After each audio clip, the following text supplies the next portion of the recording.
Stacie Zinn Roberts, and I'm the host of Live Your Passion TV. As you can tell, we are in a new location today. We are in the showroom of Forte Chocolates in Mount Vernon, Washington, and we have a very special guest. Chef Karen Neugebauer is an award-winning chocolatier, internationally award-winning. And I've had her chocolates, and it smells wonderful in here, and they're delicious. So I'm so excited to have her with us, and her passion is chocolate. Karen, thank you so much for joining me today. My pleasure. And thanks for having us here in your beautiful location. We're welcome to have you. Thank you. I'm going to eat some before we leave. Oh, definitely. So, you're a graduate of the Art Institute of Seattle's Bakery and Pastry program? Correct. Okay. How old were you when you first started cooking? Oh gosh, fairly early. My mom's last name is Cook. And it's pretty much a warning to everyone to cook because she can't. So we all, as little kids, would take turns cooking. My brother and sister and I would take turns doing groceries and cooking because my parents felt it was good life skills so that we didn't end up not knowing how to cook. So then how did the love affair with chocolate begin? That began many years later, about 7 years ago now. I went to the baking and pastry program at the Art Institute just to learn how to cook officially, but I had already had a lot of schooling. Mm-hmm. So my husband was tired of me going back to school, and I went to the University of Washington for business. Go Dogs, yeah, go Huskies. So I went to the pastry side because he's a chocoholic. Your husband is? My husband's a chocoholic, and I didn't even like chocolate very much. That's changed, right? That has changed.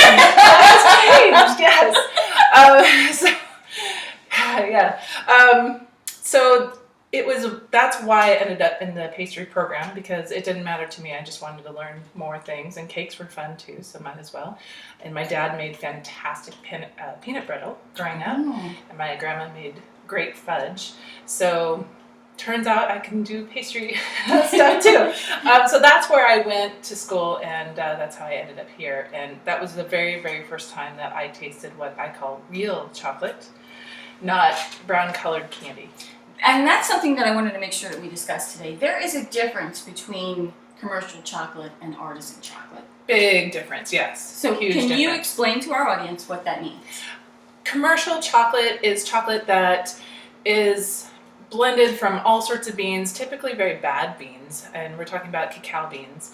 And it is typically blended to the point that you put a lot of sugar and other flavorings in it so that it tastes uniform and it tastes good, so to speak. Mm-hmm. So that's what I grew up on. So Hershey's is a prime example, mm-hmm. Mars, all of those companies. They take out all the variation from what the plant gives you so that it's consistent.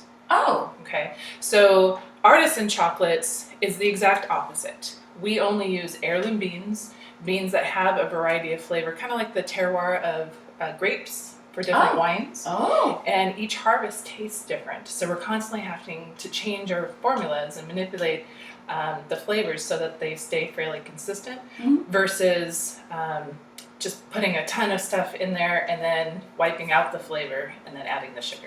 So you said a couple of things. You said heirloom beans. Heirloom beans. What does that mean? Beans that have flavor naturally within them. Kind of like the difference between artisan chocolate's almost the difference between Hershey's is you take a heirloom tomato. Everyone knows what an heirloom tomato from the farmer's market. It's fresh. The farmer cares about how it's grown.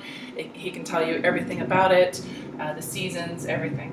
And then you have the ketchup side of the tomato world. Oh. So I'm more like the heirloom tomato side of the world, and Hershey's is more like the ketchup side. So we all know ketchup tastes the same throughout, no matter which bottle, which store, which part of the year. Mm-hmm. Yeah, it's going to taste the exact same. And then you said you compared cacao beans to wine, grapes for wine. So there's a vintage, you want a specific year and a specific farm? Not as much like that. It's more about the quality of the bean. Mm-hmm. So the bean hasn't been mixed with fast-growing varietals. Chocolate beans or cacao beans are susceptible to disease. They don't they don't grow very well. So it's cheaper to genetically engineer these beans and and grow great yields. Chocolate beans that don't taste like hardly anything, or they're extremely bitter. We stay away from that sort of thing where everything is grown on plantations, and artisan beans are grown on the family farms, and you're talking 1 or 2 hectares at the most. And where do they come from? What part All of over the world in the 20-degree belt of the equator. So chocolate cacao only grows within 20 degrees north and south of the equator. So it's tropical rainforest area. Okay. Yeah. And then you bring it here and make amazingly delicious things with it. Well, I'm not a chocolate maker, so we source chocolates that have been made into chocolates from the bean. Okay. So those are chocolate makers. Fresco up in Linden is a fantastic chocolate maker. He's an artisan, and then you have the more commercial, which is Theo's down in Seattle. So they take the bean and make a product out of it, and that's your raw material. That's my chocolate, yes. Okay. So then I take chocolates from all of the best chocolate makers that I can source from, and I blend them. So I have actually more ability to create the flavor profiles that I want because I can select and choose and create my own chocolate, whereas they're just dealing with one crop of beans. So whatever that crop is what they're going to influence their chocolate. Whereas mine, I'm not limited by that. So I can literally blend and choose and decide exactly how to create my flavor profile. Okay. Now, I've read that there is a chemical in chocolate that actually works like an endorphin on the brain, especially in women. We all know this is true, even just from personal experience. How does that impact what you do? Well, the chemical is known as theobromine, and it's actually a neurotoxin. A neurotoxin to most species in the world. Monkeys and humans are the only 2 species that can eat it and be okay with it. So what it does for us is it gives us a dopamine rush, and it's like a feel-good hormone. Yeah. And it's got very, very small bit of caffeine, but that burst of energy really comes from the theobromine. Okay. So people think that there's a lot more caffeine in chocolate than there really is. But it just makes us feel good. We crave chocolate when the headache's starting to come on. Yes. We don't crave chocolate because we have a headache. It's because it's coming on, and our brain wants that chemical so we feel good. So every day at 3 o'clock when I eat good chocolate, that's okay, right? It's okay, yeah. As long as it's good chocolate, not brown-colored candy. Okay. There's a difference. Okay. Yeah. And why has this become your passion, you think? The world of chocolate is huge. It's taken me down to Peru. It's you can even go to fashion shows where women make or wear dresses made completely of chocolate. It's just high society, third world countries, everywhere in between. Plus it's a chemistry set in a bowl, and it's just fascinating, and you can eat your mistakes and play with it, make gorgeous sculptures, and it has no ending to what I can learn and what I can do, and it's fantastic. I love it. So as you know, I created the What's Your Avocado concept that says that every person has something about them that's special. And the key, what we call that unique element, your avocado, that's where that comes from. So the key is to find your avocado and then express that in the world. So I ask all of my guests, take me to the moment, your avocado moment, your aha moment, when you knew what you were here to do and how you're going to do it. My avocado moment for becoming a chocolatier happened at the pastry school at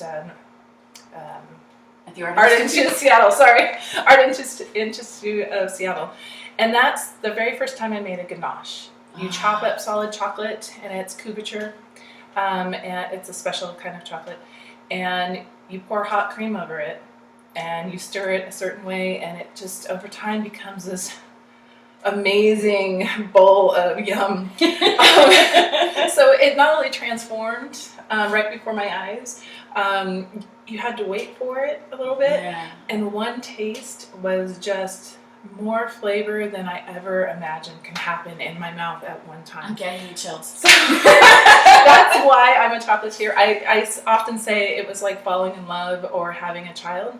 And I've had 5, so I know. But I instantly fell in love. So I knew that I was going to be involved in chocolate for the rest of my life in one way or the other. Yeah. And what advice would you give to other people who want to live their passion? Because you certainly do live yours. What advice would you give to someone who has a driving desire to do something beautiful? I say do it. You're not going to get smarter. You're only going to get older. You're not going to get richer. Just go out and find a way to make it happen. The less money you have makes it easier. Why? Why? Because then you're solving problems through figuring them out, not by throwing money at it. So you really understand the problem. If you don't have the resources, then you can pick it apart and solve the problem. And usually it's something else completely than what you thought. And throwing money at problems doesn't help anything.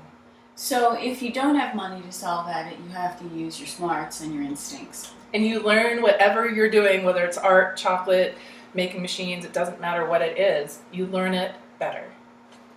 I love that. Yeah. That's really good advice. And there's some chocolate over here. Can I just show it? Yeah. Okay, we're going to look and see how beautiful this is. This is what we're talking about. It's just a little bit of heaven. What's the best way for people to buy this beautiful chocolate? They can come here. They can come to our showroom in Mount Vernon. We're at 1400 Riverside Drive in Mount Vernon, Sweet Tea. Or they can come to our new pop-up store, which is happening downtown Mount Vernon near the Lincoln Theater, opening from November 15th through the end of the year. Or they can go to some of our retail partners, such as the Chocolate Box in Seattle, or Hagen. A few Hagens have some of our product. Okay. We're in small little areas. And then, of course, the internet. They can come to fortechocolates.com and order there. And if you're old school, call us up and we'll take care of you that way too. And the phone number? 360-913-1604. And you will ship all over the country? Yes, we ship all over the country. Mm-hmm. Okay, good. Because it is worth it. It's delicious. Thank you. And we now hold the world silver in 2 of our categories. So we are literally one of the best chocolatiers in the entire world. And you're right here in Mount Vernon. Right here in Mount Vernon. Mm-hmm. Wonderful. Karen, thanks so much. Thank you. It's Enjoy. a pleasure to meet you. All right, let's get you some chocolate. Yeah. Thank you. All right.